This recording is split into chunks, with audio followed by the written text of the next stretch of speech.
Hello friends, এসে গেছি আজকে আরেকটা নতুন ভিডিও নিয়ে। তো আজ আমরা চলে এসেছি মাধুরী লেক বা সাঙ্গেতসার লেক দেখতে। তো এই হচ্ছে সাঙ্গেতসার লেকের সারাউন্ডিংসটা।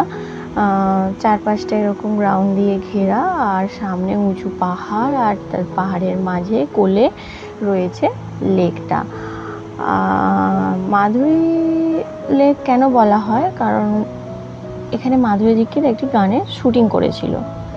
তো এই সাঙ্গেতসার লেকের পরিসরের মধ্যে আর্মি পরিচালিত এই ক্যাফেটা রয়েছে। ক্যাফেটা দেখতে খুবই সুন্দর, আর ক্যাফেটার বাইরের পরিবেশটা দেখো এরকম, খুব সুন্দর ফেন্সিং করা। তো আমরা যাব এই সামনের লেকের ওপর দিয়ে, এই যে সেতুটা রয়েছে সেতুটা পার হয়ে ওপারে যাব। এই যে বর্তমানে সম্পদ, পেখম আর সুদীপ্ত যাচ্ছে, আর এই হচ্ছে চারপাশটা। তো এই সেতুটা পার হয়ে আমরাও যাব।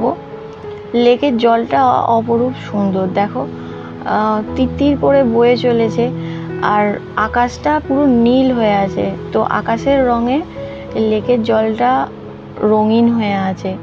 এখানে জলটা কোথাও নীল, কোথাও সবুজ, আর এই যে রঙিন ফ্ল্যাগগুলো এর ওপর ঝুলছে, অসম্ভব সুন্দর লাগছে। ফিলিংসটা বলে বোঝাতে পারবো না।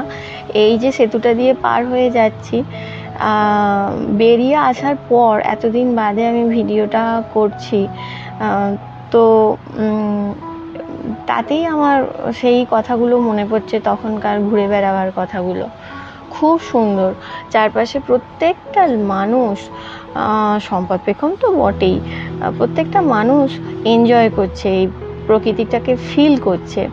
আর পাহাড়গুলো স্টেপ বাই স্টেপ উঠেছে, উঁচু নিচু হয়ে পাহাড়ের খাঁজে খাঁজে যেন আলাদাই কিছু চিত্র ফুটে উঠেছে, যেন কোনো শিল্পী তার তুলির ছোঁয়ায় এঁকে দিয়েছে। তো এই লেকটা, আগে এখানটায় লেক ছিল না, জানো তো। এই লেকটা একটা ভূমিকম্পের ফলে তৈরি হয়েছে। তো এখানে লেকের মধ্যে এই যে গাছগুলোর ধ্বংসাবশেষ এখানে যে দাঁড়িয়ে রয়েছে, এগুলো সমস্ত এখানে গাছ ছিল। হ্যাঁ, এই যে পাহাড়ের কোলে যে লম্বা লম্বা গাছগুলো রয়েছে তোমরা দেখতে পাচ্ছ, পাড়েও রয়েছে, এই গাছগুলোই কিন্তু এখানেও ছিল। কিন্তু এইগুলো একটা ভূমিকম্পের ফলে, তো এই জায়গাটায় এই লেকে মানে ল্যান্ডটা লেকে পরিণত হয়েছে। যাই হোক না কেন, প্রকৃতির এই অপরূপ সৃষ্টি, যেটাই প্রকৃতি তৈরি করুক না কেন নিজের খেয়াল বশে, সেটা আমাদের কাছে, আমাদের চোখে অতুলনীয় সুন্দর হয়ে রয়েছে।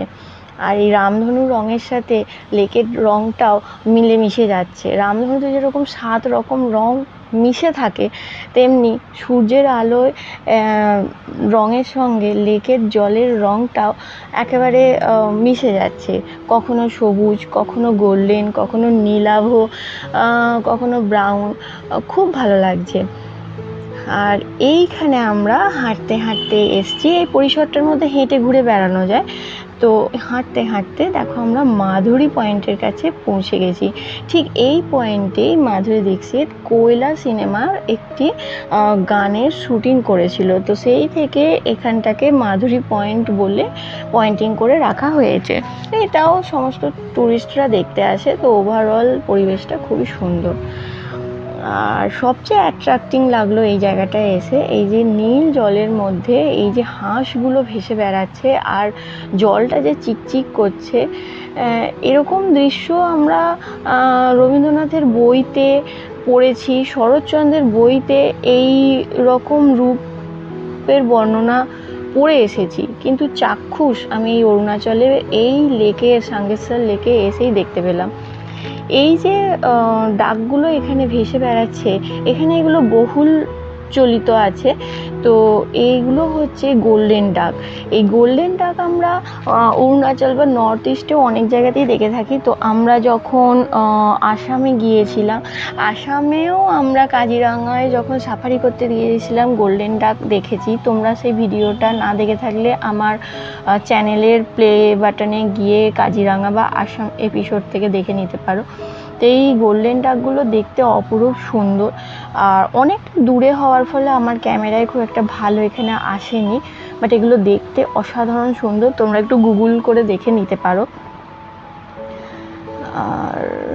আর কি বলবো, আমার কথা বলার থেকে চারপাশের এই যে পরিবেশটা, এটাই মানে অতুলনীয় সুন্দর। এটাকে জাস্ট কথা বলে নয়, ফিল করে করতে হয়।